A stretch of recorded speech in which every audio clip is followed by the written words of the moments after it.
నమస్కారం public vision వార్తలకు స్వాగతం. నా పేరు సుమలత. వార్తల ముందుగా హెడ్లైన్స్.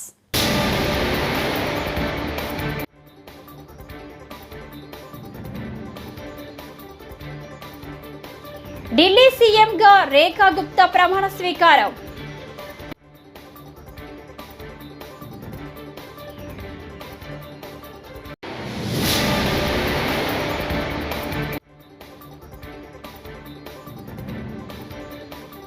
తిరుపతిలోని మహిళా విశ్వవిద్యాలయంలో పలు అభివృద్ధి కార్యక్రమాలను ప్రారంభించిన మంత్రి నారా లోకేష్.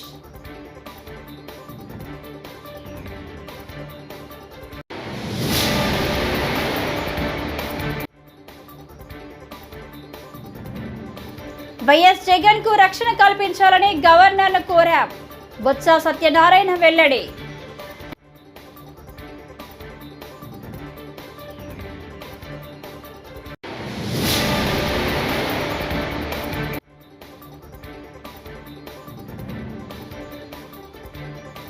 రాజలింగమూర్తి హత్యను ఖండించిన మంత్రి కోమటిరెడ్డి వెంకటరెడ్డి.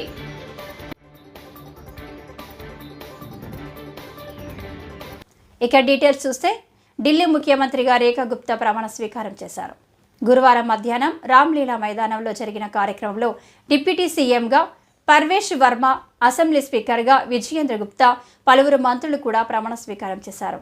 ఈ కార్యక్రమానికి ప్రధాని మోదీ, పలువురు కేంద్ర మంత్రులు, ఎన్డీఏ పాలిత రాష్ట్రాల సీఎంలు, బీజేపీ అగ్రనేతలు, సినీ ప్రముఖులు హాజరయ్యారు. అలాగే AP CM Chandrababu, deputy CM Pawan Kalyan కార్యక్రమంలో పాల్గొన్నారు. मैं रेखा गुप्ता ईश्वर की शपथ लेती हूं कि मैं विधि द्वारा स्थापित भारत के संविधान के प्रति सच्ची श्रद्धा और निष्ठा रखूंगी. मैं भारत की प्रभुता और अखंडता अक्षुण्ण रखूंगी.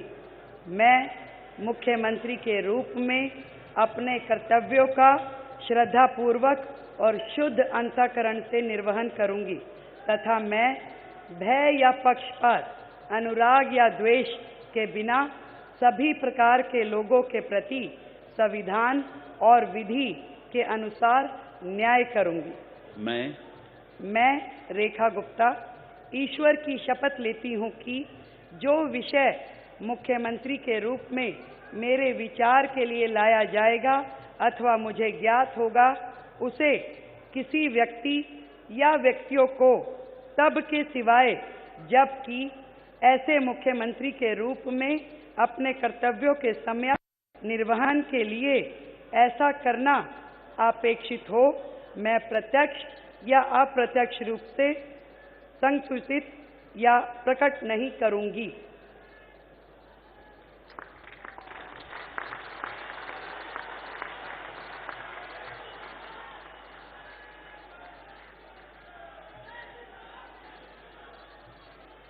జెడ్+ కేటగిరీలో ఉన్న మాజీ సీఎం వైఎస్ఆర్సీపీ అధ్యక్షులు వైఎస్ జగన్మోహన్ రెడ్డి భద్రత విషయంలో ప్రభుత్వం పూర్తి నిర్లక్ష్యం చూపుతుందని, దురుద్దేశంతోనే ప్రభుత్వం ఆ పని చేస్తుందని మండలి విపక్ష నేత బొత్స సత్యనారాయణ ఆక్షేపించారు. బుధవారం గుంటూరు మిర్చియార్డు సందర్శన సందర్భంగా జగన్కు ప్రభుత్వం కుట్రపూరితంగా భద్రత తొలగించిన విషయాన్ని గవర్నర్కు ఫిర్యాదు చేశామని ఆయన వెల్లడించారు. ఇది పునరావృతం కాకుండా విచారణకు ఆదేశించాలని గవర్నర్కు విజ్ఞప్తి చేశామని చెప్పారు. వారు పోవడం జరిగింది, పత్రికల్లో వచ్చింది, మీ అందరూ కూడా చూశారు. ఆ నేపథ్యంలో ఆయనకున్న జడ్పీ ఏదైతే భద్రత ఉందో దాన్ని పూర్తిగా తొలగించి నేను రోజున పూర్తిగా సెక్యూరిటీ ల్యాబ్సెస్ 100% ఒక్క యూనిఫామ్ ఉన్న కానిస్టేబుల్ ఒక్కరు కూడా ఆ చుట్టుపక్కల లేకుండా ఏదైనా అవాంఛనీయ సంఘటనలు జరిగేటట్టుగా వారు ప్రేరేపించేటట్టుగా వాళ్ళు నేను జరిగిన ప్రయత్నం చూస్తుంటే చాలా అనిపించింది. అందుకని గవర్నర్ గారికి మేము అందరం వచ్చి ఆయన తాలూకా భద్రత మీద ఆందోళన వ్యక్తం చేస్తూ ఇలాంటి సెక్యూరిటీ ల్యాబ్సెస్ ఉన్నాయి, ప్రభుత్వం వాంటెడ్లీ చేయాలని, ఆయన్ని ఇబ్బంది పెట్టాలని, ఆయనకి ఉన్న సందర్భంలో ఆయన రక్షణ కల్పించి ఇలాంటివి మళ్ళీ పునరావృతం కాకుండా, చట్టాన్ని చేతిలో తీసుకోకుండా చట్టం దాని పని చేసుకునేటట్లు ఎవరికి ఇవ్వాల్సిన భద్రతను వాళ్ళకి ఇస్తూ కార్యక్రమం చేయాలని గవర్నర్ గారిని మేము ఇప్పుడు మీ అందరం కూడా డెలిగేషన్కి వెళ్ళి ఆయన రిక్వెస్ట్ చేయడం జరిగింది. వారు దాన్ని పరిశీలిస్తాను. దీన్ని మేము ఎంక్వైరీ చేస్తానని చెప్పి వారు చెప్పడం జరిగింది. ఇది విషయాన్ని మీకు తెలియపరుస్తున్నాం. అంటే గతంలో హైకోర్టు కూడా ఆగ్రహం వ్యక్తం చేసింది సార్, ఖచ్చితంగా భద్రత కల్పించాలని, కానీ పట్టించుకోవాలి. అదే మరి ఇది ఎవరో వ్యక్తిగతంగా ఇచ్చింది కాదు. మాజీ ముఖ్యమంత్రిగా ఆయనకి అది వర్చువల్గా ఆయనకి ఆటోమేటిక్గా అది వస్తుంది. జెడ్+2ది మాజీ ముఖ్యమంత్రి గారికి ఆటోమేటిక్గా వస్తుంది. దాన్ని కూడా నిన్నటి రోజు విత్డ్రా చేయమంటే అసలు అర్థం అవ్వట్లేదు మాకు. ఎప్పుడు కూడా చూడలేదు ఈ వ్యవస్థలో. ఇంతకుముందు కూడా మేము మాజీ ముఖ్యమంత్రిగా, ఇప్పుడున్న ముఖ్యమంత్రి గారు మాజీ ముఖ్యమంత్రి కదా, ఆయనకున్న 5 సంవత్సరాలు ఎక్కడైనా ఇలాంటి సందర్భం ఎక్కడైనా వచ్చిందా? ఎప్పుడైనా చేశామా? ఎప్పుడైనా జరిగిందా? ఏంటిది? పూర్తిగా కూడా ప్రభుత్వం ఏకపక్షంగా ఈ కార్యక్రమం చేస్తూ వారిని ఇబ్బంది పెట్టాలని, మరి భగవంతుడి గారికి వెనకాతలు ఉన్న లోపా గారిగా వాళ్ళ తాలూకా దురుద్దేశాలు ఏంటనేది చేస్తూ దాన్ని ముందుగా మేము ఫోర్కాస్ట్ చేసి రాబోయే కాలం లాంటి అవాంఛ ఏ విధమైన సంఘటనలు జరగకుండా పెట్టు ఆయన భద్రత మీద మేము ఆందోళన వ్యక్తపరుస్తున్నాం. ఎన్నికల కోడ్ ఉంది కాబట్టి మాకేం సంబంధం, ఈసీ నిర్ణయం తీసుకోవాలి, బందోబస్తు. ఎన్నికల కోడ్ బందోబస్తుకి బయట ఆయనకున్న భద్రత ఎన్నికల కోడ్తో సంబంధంలే. ఏదైతే జెడ్+2 కేటగిరీ ఎప్పుడైతే ఉన్నదో ఆయన ఎక్కడికి వెళ్తే అక్కడికి ఆయనతో పాటు వారు వెళ్ళవలసిందే, అక్కడికి వెళ్తారు. అది నిబంధన. ఎన్నికల కోడ్ ఏంటి? అదనంగా ఇచ్చేది ఏమైనా ఉంటే ఒక ఎన్నికల కోడ్ ఉంటే, ఎన్నికల కోడ్ మేము ముందు ఇన్ఫామ్ కూడా చేసాం, ఇగో ఇక్కడికి వెళ్తున్నామని. ఒకవేళ అటువంటి పరిస్థితి ఉన్నప్పుడు ముందుగా మాకు ఇన్ఫామ్ చేయాలి కదా. ఎన్నికల కోడ్ ఉందండి, మీరు అక్కడికి వెళ్ళొద్దండి, మీరు వెళ్ళడానికి వీల్లేదండి, రైతులకు వెళ్ళడానికి వీల్లేదండి, రైతులతో ఆవేదన అర్థం చేసుకోక్కర్లేదండి. మేడిగడ్డ బ్యారేజీ కుంగిపోవడానికి బీఆర్ఎస్ ప్రభుత్వమే కారణమంటూ కేసు వేసిన రాజలింగమూర్తి హత్యకు గురైన సంగతి తెలిసిందే. ఈ హత్యను తెలంగాణ మంత్రి కోమటిరెడ్డి వెంకటరెడ్డి తీవ్రంగా ఖండించారు. కేటీఆర్, కేసీఆర్, హరీష్ రావుల మాటలు విని బీఆర్ఎస్ ఎమ్మెల్యే గండ్ర వెంకటరమణారెడ్డి ఒక వ్యక్తిని హత్య చేయించడం మంచిది కాదని మండిపడ్డారు. వెంకటరమణారెడ్డి గతంలో దోచుకున్న మాట నిజమేనని ఆరోపించారు. ఈరోజు ఓపెన్గా గండ్ర వెంకటరమణారెడ్డి గారు ఆ రోజు మా పార్టీలో గెలిచి అమ్ముడు పోయి మళ్ళీ వాళ్ళ భార్యని టీఆర్ఎస్లో జడ్పీ చైర్మన్ చేసుకొని ఇవాళ కేటీఆర్, కేసీఆర్, హరీష్ రావు మాటలని ఒక మంచి వ్యక్తిని హత్య చేయించడాన్ని తీవ్రంగా ఖండించడమే కాదు, మేము ప్రభుత్వానికి కూడా డిమాండ్ చేస్తున్నాం. ప్రభుత్వంలో మంత్రిగా అలాగే ఒక తెలంగాణ వాదిగా, ఎందుకంటే ఇది మంచి పద్ధతి కాదు. నువ్వు దోచుకున్న మాట వాస్తవం, అందరికీ తెలిసిందే. అది ఎన్డీఎస్ఏ వాళ్ళు చెప్పిండ్రు, కేంద్రం దాని మీద ఘోష్ కమిటీ చెప్పింది. ఇదే కాదు, పైన ఉన్న అన్నారం సుందీలో కూడా మేము గ్యారంటీ ఇవ్వలేము, ఎప్పుడు కూలిపోతావో అని చెప్పడం వాళ్ళ రిపోర్ట్ కూడా ఇచ్చిండ్రు. తిరుపతిలోని శ్రీ పద్మావతి మహిళా విశ్వవిద్యాలయంలో పలు అభివృద్ధి కార్యక్రమాలను మంత్రి నారా లోకేష్ ప్రారంభించారు.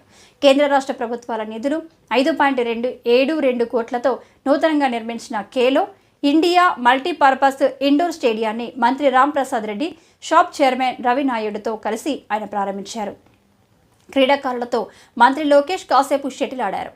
అనంతరం మహిళా విశ్వవిద్యాలయంలోని పలు విభాగాలను పరిశీలించారు. మహిళా వర్సిటీలోని ఇందిరా ప్రియదర్శిని ఆడిటోరియంలో విద్యార్థులతో ముఖాముఖి నిర్వహించారు.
గత వైకాపా ప్రభుత్వ నిర్లక్ష్యంతో ఓ నిరుపేద కుటుంబ బాత్రూంలోనే నివాసం ఉండాల్సిన దుస్థితి ఏర్పడింది. శ్రీ సత్యసాయి జిల్లా మడకశిర మండలం హెచ్ఆర్ పాల్యం గ్రామానికి చెందిన నరసింహప్పకు భార్య, 2 పిల్లలు ఉన్నారు. కూలి పని వీరి జీవనాధారం. వీరికి ఉన్న పాత ఇల్లు వర్షాల కారణంగా కూలిపోయింది. మళ్లీ ఇల్లు కట్టుకునే స్తోమత లేని ఆ కుటుంబం బాత్రూంలోనే నివాసం ఉండేవారు. కూటమి ప్రభుత్వంలో మీడియా ద్వారా విషయం తెలుసుకున్న స్థానిక ఎమ్మెల్యే ఎంఎస్ రాజు సొంత డబ్బుతో 3 నెలల గడవక ముందే ఇంటి నిర్మాణం పూర్తి చేయించి ఆ కుటుంబానికి బహుమానంగా అందించారు.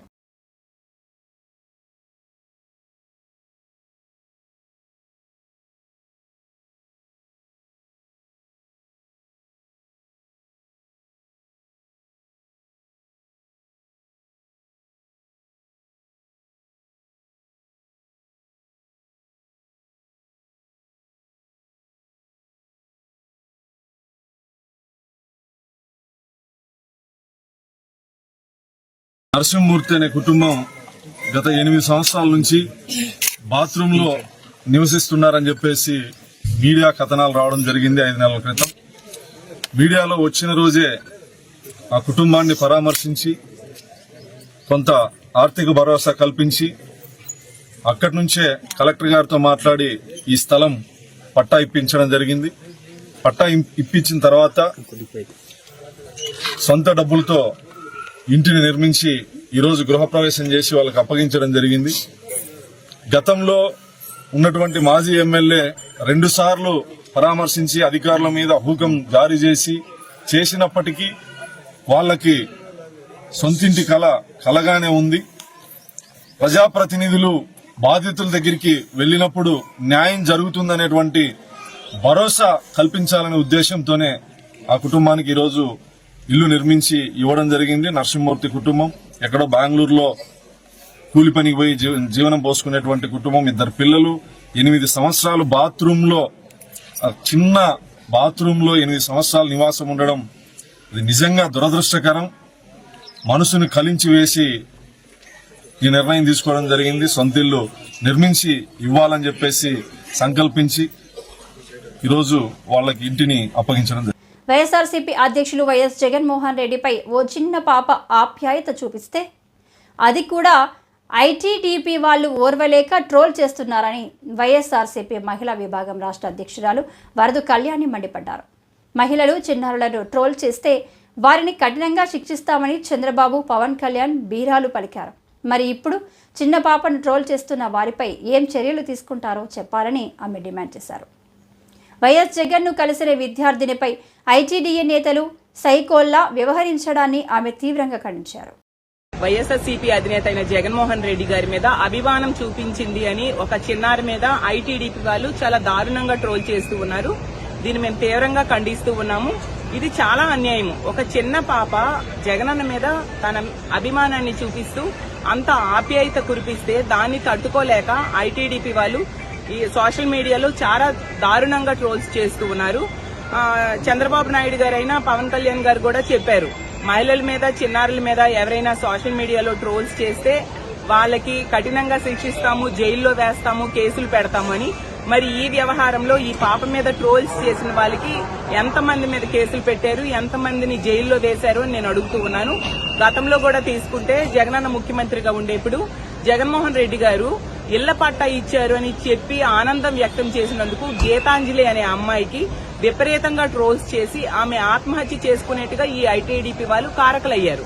అలాగే బెండిపూడి స్కూల్లో చదువుతున్న అమ్మాయిలు ఇంగ్లీష్ మీడియం చదువుతూ ఇంగ్లీష్ చక్కగా మాట్లాడితే దాని మీద కూడా ట్రోల్ చేస్తూ, ఎందుకంటే వాళ్ళ ఇంగ్లీష్ మీడియం వల్ల జగన్మోహన్ రెడ్డి గారికి మంచి పేరు వచ్చేస్తుంది అని ఆ రోజు ఐటీడీపీ వాళ్ళు చాలా దారుణంగా ట్రోల్ చేసిన విషయం ఎవరూ మర్చిపోలేదు. ఇప్పుడు ఈ చిన్నారి మీద ఎంత దారుణంగా ట్రోల్స్ చేస్తూ ఉన్నారు. ఆ పాప ఒక మధ్యతరగతి కుటుంబానికి చెందిన అమ్మాయి. అలాగే తండ్రి ఒక షాప్ లో పనిచేస్తూ ఉన్నారు, తల్లి ఒక స్కూల్లో పనిచేస్తున్న తల్లిదండ్రులు, అలాగే ఒక అద్దెంట్లో నివాసం ఉంటూ ఉన్న వాళ్ళు. అలాంటి వాళ్ళని ఆ పాప ఏదో డిపిఎస్ స్కూల్లో చదువుతున్నట్టుగా అపార్ట్మెంట్ మొత్తం వాళ్ళదే అన్న టైపుగా, అలాగే తల్లిని కూడా మార్చేస్తూ చాలా దారుణంగా ట్రోల్ చేశారు. దీన్ని మేము తీవ్రంగా ఖండిస్తూ ఉన్నాము. నిజంగా ఇలాంటి వాళ్ళకి కఠినంగా శిక్షించాలి. ఇలాంటి వాళ్ళకి కేసులు పెట్టి జైల్లో వేయాల్సిన అవసరం ఉంది. ఆ పాప కుటుంబానికి మా వైఎస్ఆర్ కాంగ్రెస్ పార్టీ అండగా ఉంటుంది. అలాగే డిప్యూటీ స్పీకర్ గారైన రఘురామకృష్ణరాజు గారు కూడా అంత స్థాయిలో ఉన్న వ్యక్తి, ప్రజల నుంచి ఎన్నుకోబడిన వ్యక్తి. అతను కూడా ఆ పాప గురించి చులకనగా మాట్లాడడం, వెకిలిగా మాట్లాడడం నిజంగా చాలా దారుణం. అంత స్థాయిలో ఉన్న వ్యక్తి ఇలాంటి మాటలు మాట్లాడడం అంటే అతని విజ్ఞతకే వదిలేస్తూ ఉన్నాము. కాబట్టి ఈ పాపని ట్రోల్ చేసిన వాళ్ళ మీద ఖచ్చితంగా కేసులు పెట్టాలి, వాళ్ళని జైల్లో వేయాల్సిన అవసరం ఉందని తెలియజేస్తూ సెలవు తీసుకుంటున్నాను. అధికారాలను బట్టలు విప్పతీసి కొడతానన్న జగన్మోహన్ రెడ్డికి ప్రజలే బట్టలు ఊడతీసే రోజు దగ్గరలో ఉన్నాయని జనసేన పార్టీ విజయవాడ ప్రచార కమిటీ ప్రధాన కార్యదర్శి తిరుపతి సురేష్ అన్నారు. గురువారం విజయవాడ కార్యాలయ సమావేశంలో మాట్లాడుతూ పశ్చిమ నియోజకవర్గంలో పిచ్చివాగుడు వాగుతున్న పోతిన మహేష్, గతంలో పవన్ కళ్యాణ్ విమర్శించిన నాయకుల పరిస్థితి ఎలా ఉందో తెలుసుకో, నోరు అదుపులో పెట్టుకోవాలని మండిపడ్డారు. మాట్లాడటం జరిగింది. వైఎస్ఆర్సీపీ పార్టీకి జనసేన పార్టీ నుంచి ఒకటే తెలియజేస్తున్నాం, కూటమి ప్రభుత్వం మీద నిందలేయటం తప్ప మీరు చేసింది ఏమీ లేదని చెప్పి మీరు ముందు తెలుసుకోవాలి. అదేవిధంగా నిన్న మీరు అధికారుల్ని బట్టలోడు తీసుకొడతాం అని చెప్పి మాట్లాడటం మీకు సిగ్గు చేయడం చెప్పి నేను తెలియజేస్తా ఉన్నా. ఎవరైనా పొలిటీషియన్స్ మహా అయితే 5 సంవత్సరాలు అధికారంలో ఉంటారు, లేకపోతే ఇంకో 5 సంవత్సరాలు ఉంటారు. ఎప్పుడైనా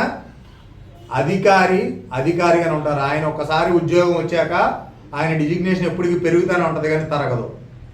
మీరు గత 5 సంవత్సరాలు ముఖ్యమంత్రిగా పనిచేసి అధికారులను ఆ విధంగా మాట్లాడతాం మీకు సవ్వా అని చెప్పి నేను అడుగుతున్నా. మీకులాగా అధికారుల్ని కార్యకర్తలు చేసి వాడుకుంటున్నారనుకున్నారా? కూటమి ప్రభుత్వంలో అధికారులకి పూర్తి స్వేచ్ఛ ఉంది. ఏ అధికారైనా సరే వాళ్ళ పని వాళ్ళు చేసుకుంటున్నారు. మీకులాగా సొంత కార్యక్రమాలకి ఏ అధికారులను కూడా కూటమి ప్రభుత్వం వాడుకోలేదు. అదేవిధంగా ఈరోజు మిర్చి యార్డుకెళ్ళి మళ్ళీ పోలీసులు రాలేదని చెప్పి ఇందాక ఒక ప్రెస్ మీట్ పెట్టావు అధికారి. నీకు పర్మిషన్ లేనప్పుడు పోలీసులు ఏ విధంగా వస్తారు? నువ్వు వస్తున్నావు అని ఎవరికి ఉంది ఇన్ఫర్మేషను? నీ పార్టీ నాయకులకు ఉండి నువ్వే ఒక 4 జనాలను నీ చుట్టూతా పెట్టుకుని నాకు రక్షణ లేదని చెప్పి మీ వాళ్ళతోనే 4 ప్రెస్ మీట్లు పెట్టిస్తావా? ఇది నీకు సబబా? నువ్వు ముఖ్యమంత్రికి ఎలా పనిచేసావు? ఒక ముఖ్యమంత్రి హోదాలో 5 సంవత్సరాలు పనిచేసినప్పుడు నువ్వు కరెక్ట్గా చెప్పలేవు. నువ్వా కూటమి ప్రభుత్వాన్ని విమర్శించేది? రాసిచ్చిన స్క్రిప్ట్లు చదవడం కూడా నీకు రాదు. నువ్వు ముఖ్యమంత్రిగా పనిచేసావా? ఇవాళ నువ్వు చేసిన ఆర్థిక ఇబ్బందులన్నింటినీ అధిగమించి కూటమి ప్రభుత్వం ఆంధ్ర రాష్ట్రాన్ని అభివృద్ధి దిశగా తీసుకెళ్లడంలో కీలక పాత్ర పోషిస్తున్నారు చంద్రబాబు నాయుడు గారు, అదేవిధంగా మా జనసేన పార్టీ అధ్యక్షులు శ్రీ పవన్ కళ్యాణ్ గారు. అలాంటి వ్యక్తుల గురించి మీరా మాట్లాడేది? అదేవిధంగా ఈ పశ్చిమ నియోజకవర్గంలో ఒక పిచ్చి వాగుడు వాగుతూ ఉంటాడు పోతిరి మహేష్. బాబు పోతిరి మహేష్, నీకు ఒకటే చెప్తున్నా, గత 5 సంవత్సరాల్లో పవన్ కళ్యాణ్ గారిని విమర్శించిన ప్రతి ఒక్కరూ ఈ రోజు పరిస్థితి ఏంటో తెలుసుకో. నువ్వు వాళ్ళ పరిస్థితి ఎలా. ఎన్నో సంవత్సరాల నుంచి వేచి చూసిన తిరువూరు వాసులకు ఎమ్మెల్యే తీపి కబుర్లు చెప్పారు. తిరువూరు బస్టాండ్ నుంచి సూర్య రెస్టారెంట్ వైపు వెళ్ళు రోడ్డుకు ఎమ్మెల్యే కొలికపూడి సహకారంతో 2 లైన్ల రోడ్లు పనులు జరగనున్నాయి. అటువైపుగా వెళ్లాలంటే ప్రాణాలు గుప్పెట్లో పెట్టుకొని వెళ్లాల్సిన పరిస్థితి ఉంది. గోతుల్లో పడి అనేక ప్రమాదాలు జరిగిన సంఘటనలు లెక్కలేనివని అన్నారు. త్వరలో రోడ్డు నిర్మాణం జరుగుతుందని తెలిపారు. నమస్కారం. అనేక సంవత్సరాలుగా తిరువూరు పట్టణ ప్రజలు తిరువూరు బస్టాండ్ నుండి సూర్య రెస్టారెంట్ మార్గంలో బైపాస్ వరకు వెళ్ళే రోడ్లో అనేక ఇబ్బందులు ఎదుర్కొంటున్నారు. కొన్ని వేల మంది ఆ దారిలో వెళ్తూ చిన్న ప్రమాదాలకు గురైన వాళ్ళు ఉన్నారు. తిరువూరు పట్టణంలో ఉన్న ప్రధానమైన 5-6 సమస్యల్లో బస్టాండ్ నుంచి సూర్య రెస్టారెంట్ రోడ్డు ఒక పెద్ద సమస్య. ఈ రోడ్డుకు సంబంధించి తిరువూరు పట్టణ ప్రజలకి ఒక శుభవార్త ఏంటంటే, ఈ రోడ్డు నిర్మాణానికి సంబంధించి అవసరమైన బడ్జెట్ సాధించడం జరిగింది. అధికారులు ఆ రోడ్డు నిర్మాణానికి సంబంధించిన అంచనాలు రూపొందించే పనిలో ఉన్నారు.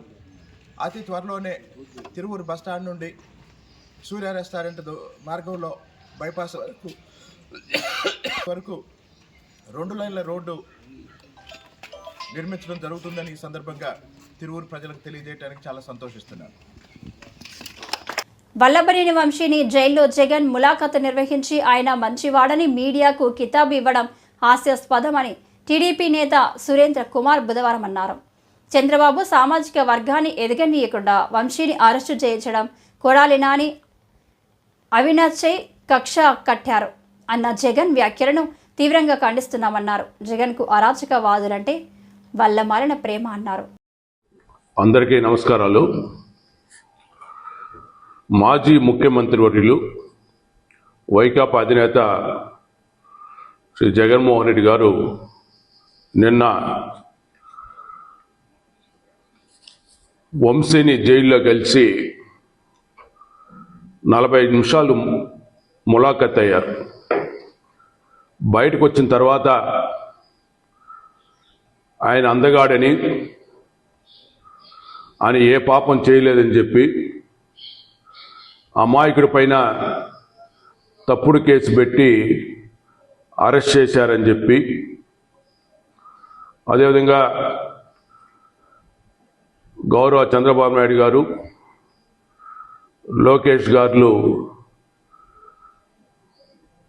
ఆయన సామాజిక వర్గాలు ఎవరు పైకి రాకూడదని చెప్పి వంశీని అరెస్ట్ చేశారని, అదేవిధంగా కొడాలి నాని అవినాష్లను కూడా ఖర్చు కట్టారు వాళ్ళపైన కూడా చెప్పి కూడా మాట్లాడడం తీవ్రంగా ఖండిస్తున్నాం.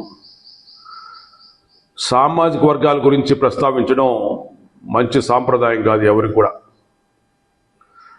నెల్లూరు నియోజకవర్గ ప్రజలు తనను గుండెల్లో పెట్టుకుని వరుసగా 3 సార్లు గెలిపించారని నెల్లూరు రూరల్ ఎమ్మెల్యే కోటంరెడ్డి శ్రీధర్ రెడ్డి పేర్కొన్నారు. గురువారం ఆయన కందమూరు సజ్జాపురం గ్రామాలలో దాదాపు 3 కోట్ల రూపాయల నిధులతో అభివృద్ధి పనులకు శంకుస్థాపనలు చేశారు.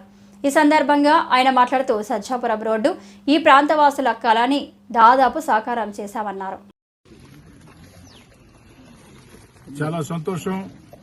నెల్లూరు రూరల్ నియోజకవర్గం సజ్జాపురం కందమూరు గ్రామాల్లో దాదాపు 3 కోట్ల రూపాయల వ్యయంతో శంకుస్థాపనలు కొన్ని, ప్రారంభోత్సవాలు కొన్ని. ఈ యొక్క సజ్జాపురం రోడ్డు అనేది ఈ యొక్క ప్రాంతవాసుల చిరకాల కళ. అద్భుతంగా ఒక మంచి రోడ్డుని నిర్మించి ఇచ్చినటువంటి అధికారులకి, కాంట్రాక్టర్కి, దగ్గరుండి పనిచేయించుకున్న గ్రామ నాయకులందరూ కూడా పేరు పేరు ధన్యవాదాలు తెలియజేస్తూ, ఈ సందర్భంగా రూరల్ నియోజకవర్గంలో గ్రామాలకు కానీ నగరంలో డివిజన్లకు కానీ ఒక మాట చెప్తూ ఉన్నా, ఎన్నికల వేళ మాత్రమే పార్టీ అజెండాలు ఎన్నికలు పూర్తయిన తర్వాత ఆ యొక్క ప్రాంతాల్లో అర్హులందరికీ సంక్షేమ పథకాలు అందాలా, అభివృద్ధి కార్యక్రమాలు అందాలా, అభివృద్ధి కార్యక్రమాల సాధన కోసం అన్ని ప్రాంతాలు కూడా కలిసికట్టుగా ఉండాలని చెప్పని పిలుపునిస్తున్నాం. ముఖ్యంగా గ్రామాల్లో ప్రజలందరికీ నేను మనవి చేసే ఏంటంటే, ఎక్కడా కూడా తగాదాలు ప్రోత్సహించవద్దు, ఎక్కడా కూడా పోలీస్ స్టేషన్ మిట్టెక్కవద్దు. ఎందుకంటే గ్రామాలు ఉన్న తర్వాత తగాదాలు వస్తూ ఉంటాయి. పాలకాడనో, నీళ్లకాడనో, చెట్లకాడనో, పుట్లకాడనో, గట్లకాడనో, మజ్జిగకాడనో, పెరుగుకాడనో తగాదాలు రాకుండా వస్తాయి. వచ్చినా నాటుసారాను నిర్మూలించడం అందరికీ ఆరోగ్యకరమేనని సంతనూతలపాడు ఎమ్మెల్యే విజయ్ కుమార్ తెలిపారు. ఒంగోలులోని పోలీస్ పెరెడ్ గ్రౌండ్లో బుధవారం నవోదయం 2.4 కార్యక్రమంలో ఎమ్మెల్యే విజయ్ కుమార్ పాల్గొన్నారు. ఈ సందర్భంగా ఆయన మాట్లాడుతూ పాతకాలంలో ఎక్కువగా నాటుసారాను తాగేవారని క్రమక్రమంగా నాటుసారాను తాగడం తగ్గించారన్నారు. నాటుసారాలో ఎన్నో కెమికల్స్ కలపడం వలన శరీరంలో ఎన్నో మార్పులు వస్తాయన్నారు. ఈ ప్రోగ్రాం కమ్యూనిటీ హెల్త్కి, మరీ ముఖ్యంగా యూత్ హెల్త్కి చాలా ఇంపార్టెంట్ ప్రోగ్రాం. ఈరోజు నాటు సారాయి నిర్మూలించడం అనేది చాలా ఇంపార్టెంట్ విషయము. మనందరికీ తెలుసు, పాతకాలంలో నాటు సారాయి ఎక్కువ తాగేవాళ్ళు. ఇప్పుడు క్రమంగా ఆయన్ని తగ్గించుకుంటూ వస్తూ ఉన్నారు. దానివల్ల చాలా హెల్త్ ప్రాబ్లమ్స్, నాటు సారాయి చేసేటప్పుడు ఎన్నో కెమికల్స్ వాడి బాడీ చాలా వీక్ అవి అనేక హెల్త్ ఇష్యూస్ వస్తూ ఉంటాయి. అందుకని పబ్లిక్ హెల్త్ కోసము నాటు సారాయి నిర్మూలన చాలా ఇంపార్టెంట్. అదే కాకుండా డ్రగ్స్, గాంజా.